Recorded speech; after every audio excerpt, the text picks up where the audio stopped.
नमस्कार, बुलेटिन में आप सभी का स्वागत। मैं हूं आपके साथ तुषार कौशिक। यूपी में बीजेपी की जन आशीर्वाद यात्रा 7 नए मंत्री 7 जिलों से करेंगे यात्रा की शुरुआत। 120 विधानसभा और 35 लोकसभा क्षेत्र के अंदर ये यात्रा होगी। यात्रा के दौरान 3500 किलोमीटर तक जाएंगे मंत्री और कार्यकर्ता। तो 7 नए मंत्री 7 जिलों से यात्रा की शुरुआत कर रही हैं और ऐसे में इस यात्रा के शुरू होने के साथ ही उत्तर प्रदेश के अंदर चुनावों के लिहाज से भी कई तस्वीरें सामने आएंगी। आपको बता दें 130 विधानसभा सीटें और लगभग 35 लोकसभा सीटों में ये यात्रा होगी। 120 विधानसभा 35 लोकसभा क्षेत्रों के अंदर ये यात्रा होगी। 7 मंत्री 7 जिलों से इसकी शुरुआत कर रहे हैं। विधानसभा सीटें हैं जहां पर ये सभी पहुंचेंगे। ये तस्वीर आप देखिए, जन आशीर्वाद यात्रा की तस्वीरें हम आपको दिखा रहे हैं। इन तस्वीरों में आप देखेंगे पूरे जोर शोर के साथ रथ पर सवार होकर बीजेपी की जन आशीर्वाद यात्रा निकल रही है। तो जन आशीर्वाद यात्रा उन 7 मंत्रियों के जरिए कराई जा रही है जिन 7 मंत्रियों को मोदी कैबिनेट में हाल फिलहाल में शामिल किया गया। संसद के अंदर जिस तरह से इन नए मंत्रियों का बाद बीजेपी की तरफ से कहा गया कि हम जन आशीर्वाद यात्रा निकालेंगे जिसमें तमाम मंत्री अपने अपने क्षेत्रों में अपने प्रदेश के अंदर जाएंगे और अपना अपना इंट्रोडक्शन देंगे। तो ऐसे में 7 उत्तर प्रदेश के जो नए मंत्री हैं इनको ये जिम्मेदारी दी गई कि 7 जिलों से ये यात्रा की शुरुआत करें। इसमें 120 विधानसभा सीटों और 35 लोकसभा सीटों के अंदर ये मंत्री यात्रा करेंगे। जन आशीर्वाद यात्रा इसे नाम दिया गया। 3500 किलोमीटर की ये पूरी यात्रा होगी। 7 नए मंत्री 7 जिलों से यात्रा की शुरुआत कर रहे हैं।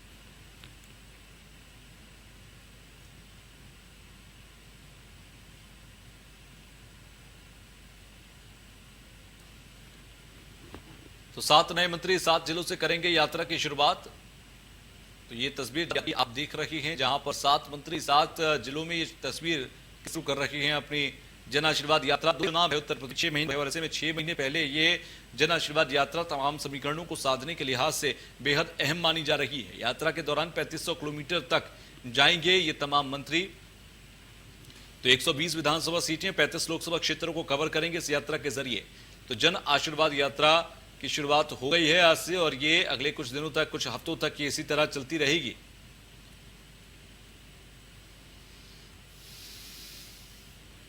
तो उत्तर प्रदेश की जनता का आशीर्वाद पाने के लिए ये यात्रा शुरू हुई है। यूपी में बीजेपी की जन आशीर्वाद यात्रा इसे कहा जा रहा है। 120 विधानसभा और 35 लोकसभा क्षेत्रों के अंदर ये यात्रा चल रही है। तो 7 नए मंत्री 7 जिलों से यात्रा की शुरुआत करेंगे।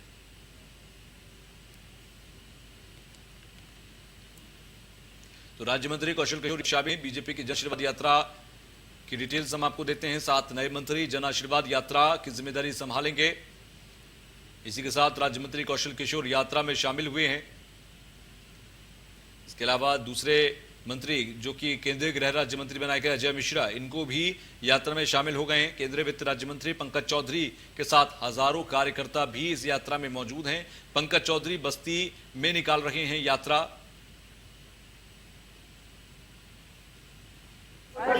बीजेपी की जन आशीर्वाद यात्रा की शुरुआत हो रही है। राजधानी लखनऊ के चौधरी चरण सिंह एयरपोर्ट मौजूद है। देख सकते हैं कि पीछे केंद्र सरकार में राज्य मंत्री पंकज चौधरी की अगुवाई में इस जन यात्रा की शुरुआत की जा रही है और जन आशीर्वाद यात्रा की शुरुआत है वो की जा रही है। देख सकते हैं कि तमाम सारे जो बीजेपी के नेता है यहाँ पर मौजूद है, बीजेपी के सांसद है वो मौजूद है, बीजेपी के विधायक है वो मौजूद है और पंकज चौधरी की अगुवाई में इस यात्रा की शुरुआत की गई। तमाम सारे बीजेपी के जो लोग हैं वो यहाँ पर मौजूद है।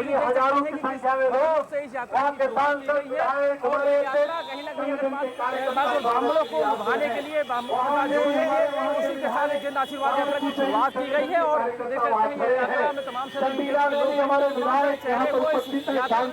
नजर आ रहे हैं। जन आशीर्वाद यात्रा उसकी शुरुआत है वो हो रही है। बीजेपी की जन आशीर्वाद यात्रा की शुरुआत हो रही है। राजधानी लखनऊ राज्य मंत्री पंकज चौधरी की अगुवाई में इस जन यात्रा की शुरुआत की।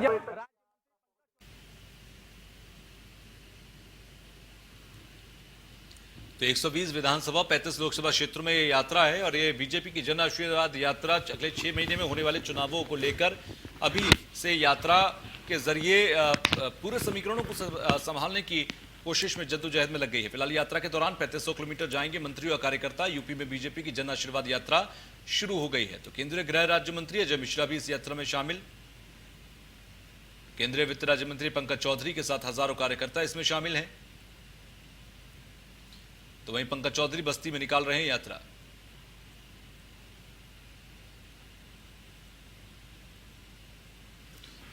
लखनऊ से मेरे सहयोगी रवि हमारे साथ जुड़ रहे हैं और गौरव हमारे साथ उन्नाव से जुड़ रहे हैं मेरे सहयोगी। सबसे पहले रवि के पास चलते हैं। रवि, जन आशीर्वाद यात्रा की भी तस्वीर और आपकी रिपोर्ट भी देख रहे थे, कितने जोर शोर और उत्साह के साथ ये बीजेपी निकाल रही है यात्रा?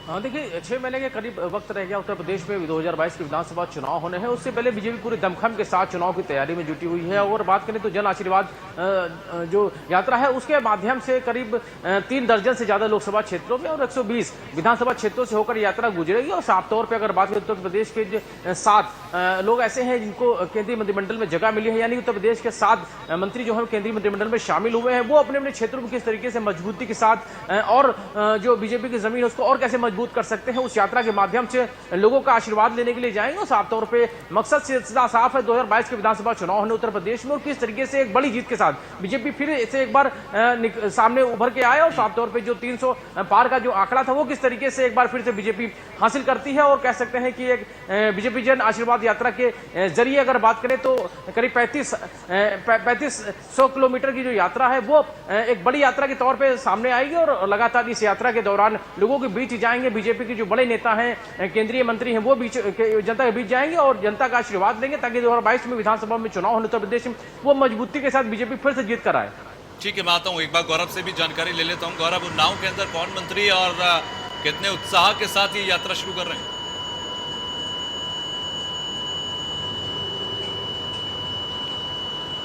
गौरव, मेरी आवाज पहुंच रही है अब तक? जी कहिए।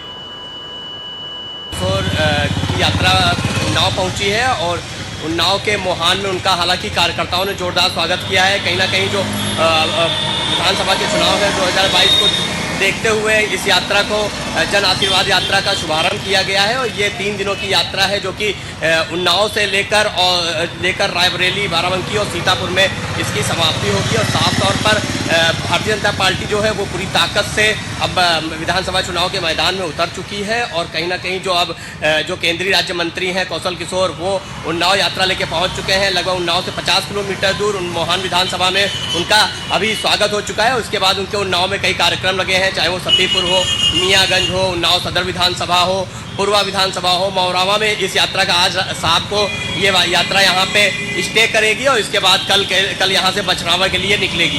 तो साफ तौर पर जो केंद्रीय राज्य मंत्री है कौशल किशोर, वो इस यात्रा का शुभारंभ कर चुके हैं। और अब जो है भारतीय जनता पार्टी के कार्यकर्ता हो, चाहे संगठन के कार्यकर्ता हो, वो पूरी ताकत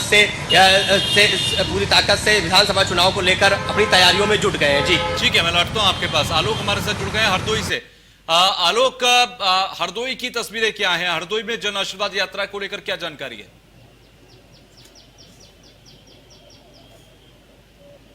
देखिए, आपको बता दें, धौरारा से सांसद हैं अजय मिश्रा टेनी, ये अभी नए मंत्रिमंडल में शामिल हुए हैं और इनको ये प्रोसेस दिया गया है कि जन आशीर्वाद यात्रा का ये समापन हरदोई से करें। हरदोई पहुंचने वाले हैं, संडीला पहुंच चुके हैं, अभी करीब आधा घंटे बाद वो हरदोई आएंगे। कई कार्यक्रम हैं और आपको बता दें कि जितने भी नए मंत्री केंद्रीय मंत्रिमंडल में बने हैं, इन लोगों का एक पैनल बनाया गया है और उन लोगों को एक यात्रा के लिए कहा गया है कि ये लोग जनसंपर्क करें और जन अभियान में शामिल हों। इसी बात को जन आशीर्वाद यात्रा का नाम दिया गया है। ठीक है रवि, ये पूरी जन आशीर्वाद मंत्री हैं जिनके ऊपर जिम्मेदारी है उत्तर प्रदेश के अंदर इस जन आशीर्वाद यात्रा की। अगर आपकी बातचीत हुई हो, इनका क्या कहना चाहिए माइंडसेट है इस पूरी जन आशीर्वाद यात्रा को लेकर? क्योंकि उत्तर प्रदेश के लिहाज से अगर हम बात करें तो यहाँ पर 6 महीने में चुनाव हो रहे हैं और चुनावों के मद्देनजर ये जन आशीर्वाद यात्रा को पूरी तरीके से डेडिकेटेड देखा जा सकता है कि ये चुनावों के लिए डेडिकेटेड होगी।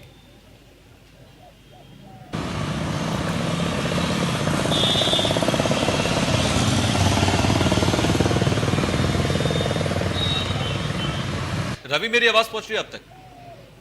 सरकार लगातार जिस तरीके से काम कर रही है जी, अगर बात करें तो उत्तर प्रदेश में करीब 4.5 साल से ज्यादा का वक्त गुजरा है और करीब 6 महीने का ही वक्त रह गया है उत्तर प्रदेश में विधानसभा चुनाव होने 2022 की। और उत्तर प्रदेश में जिस तरीके से भाजपा की सरकार ने बीते साल समय में काम किया है और 6 महीने का वक्त रहा है उसकी रणनीति के साथ और काम करना है, यानी कि ये पूरा 5 साल कार्यकाल होगा, उसी के बाद अगले चुनाव में जाएंगे। अगर बात करें तो यूपी के 7 मंत्रियों को मोदी मंत्रिमंडल की मोदी मंत्रिमंडल की जगह मिली है, वो अपने क्षेत्रों पर किस तरीके से और बीजेपी को मजबूत करेंगे इस यात्रा के माध्यम से। करीब 3500 किलोमीटर की यात्रा है, करीब 3 दर्जन से ज्यादा लोकसभा क्षेत्रों से होकर ये यात्रा गुजरेगी, करीब 120 विधानसभा क्षेत्रों से यात्रा गुजरेगी। तो साफ तौर पर मकसद 2022 का विधानसभा चुनाव होना है, उसकी तरीके से मजबूती के साथ जुड़ना है और और ज्यादा वोटों से जितानी है। इसके मकसद के साथ में एक यात्रा शुरू की गई। लोगों को भी जाना है सरकार, केंद्र सरकार, प्रदेश सरकार लोगों के बीच जाना है, साफ तौर पर सरकार उपलब्धियां नहीं, जनता को लेकर जो काम किया गया है उसको भी जनता के बीच जाना है। सरकार कैसे कैसे लोगों को या उसके अलावा अगर व्यवस्था को लेकर काम किया गया है या दूसरे चाहे कोरोना काल में जिस तरीके से हालातों में सरकार ने काम किया है, बाहर की प्रदेश की तारीफ की गई है, तो कहीं सरकार ने जो जिस तरीके से संगठन को लेकर लगातार समन्वय में बढ़ा के काम किया जा रहा है, कुल मिला के विधानसभा चुनाव जीतना है, उसको लेकर जनता के बीच जाना है, जनता का आशीर्वाद देना है और जन आशीर्वाद की शुरुआत उसी मकसद लोगों को जाना है। अधिक से अधिक जो उसको मतों में तब्दील किया जाए, विधानसभा चुनाव उसको और मजबूती से झंडा है वो फहरा सकते हैं। अगर बात करें जो रवि, आपकी आवाज ठीक तरीके से नहीं आ पा रही है, कुछ इंटरप्शन है, हम उसको दुरुस्त लौटे हैं, आपसे और बातों को समझेंगे। गौरव हमारे साथ लगातार उन्नाव से जुड़े हुए हैं। गौरव, जन आशीर्वाद यात्रा को लेकर अगर देखें, उन्नाव के लिहाज से खासतौर से बात करें, क्योंकि उन्नाव भी उन क्षेत्रों में से है जहां पर जन आशीर्वाद यात्रा कार्यकर्ता इस पूरी जन आशीर्वाद साफ तौर पर जो मैं ये बताना चाहूंगा कि जिस तरीके से यहाँ पे जो कार्यकर्ताओं का उत्साह है वो पूरी तरीके से डेडिकेटेड है।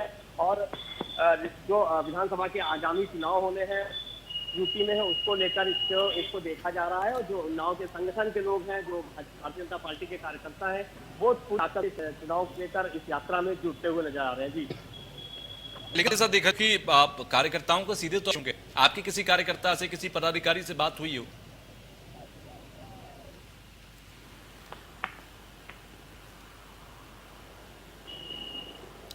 गौरव तक हमारी आवाज नहीं पहुंच रही। यही सवाल लेके मैं आलोक आपके पास आ रहा हूं। पदाधिकारी, कार्यकर्ता कितने उत्साहित हैं और क्या कुछ पार्टी की तरफ से उन निर्देश हैं कि आपको इस तरह का माहौल क्रिएट करना है? जी देखिए, अभी तो फिलहाल जो हमारी मीडिया प्रभारी से सुबह बात हुई, आज पीसी भी है और पीसी भी एक गेस्ट हाउस में रखी गई है। जाहिर सी बात है कि इतनी ज्यादा उत्साह है कार्यकर्ताओं में कि जो उनके कार्यालय में बातें होनी है उसमें पत्रकारों को नहीं बुलाया गया है। काफी ज्यादा भीड़ है और उत्साह काफी है। और देखिए, ये एक जाहिर सी बात है कि जब से उत्तर प्रदेश में भाजपा की सरकार, केंद्र सरकार या उत्तर प्रदेश सरकार है, इनके कार्यकर्ताओं में अक्सर ये देखा गया है कि उत्साह काफी ज्यादा रहता है। ठीक है, उत्साह जरूरी भी है। रवि, अगर मेरी आवाज अब तक पहुंच रही है और आपकी दुरुस्त आवाज आए, ये उत्साह किस हद तक इन्हें जीत के करीब लेकर जाएगा? क्योंकि देखिए, समीकरण तो बनना शुरू हो ही चुके हैं और समीकरण बनने से साफ है कि आने वाले समय में ये जन आशीर्वाद यात्रा समीकरण बनाकर ही समाप्त होगी।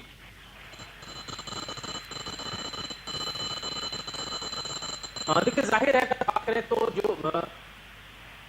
साफ तौर पर देखने को मिला है, अगर राजधानी लखनऊ की बात करें तो लखनऊ में चौधरी चरण सिंह एयरपोर्ट जिससे तीनों केंद्रीय मंत्री हैं वो बाहर आते हैं, चाहे उसमें जो मोहता सांसद केंद्र सरकार के जो मंत्री हैं कौशल किशोर है, उसके अलावा पंकज चौधरी हैं, अजय मिश्रा है, तीनों लोग एक साथ मौजूद थे और साफ तौर पर कार्यकर्ताओं का जो हुजूम है वो देखने को मिला है। और जो बीजेपी नेताओं के साथ जिस तरीके से उनका जो खरोश के साथ उनका स्वागत किया गया है, तो साफ तौर पर यात्रा कह सकते हैं कि बीच जाए 35 किलोमीटर की यात्रा है वो तय की जाए। और सारे जो बीजेपी नेता है वो मौजूद रहे, मोदी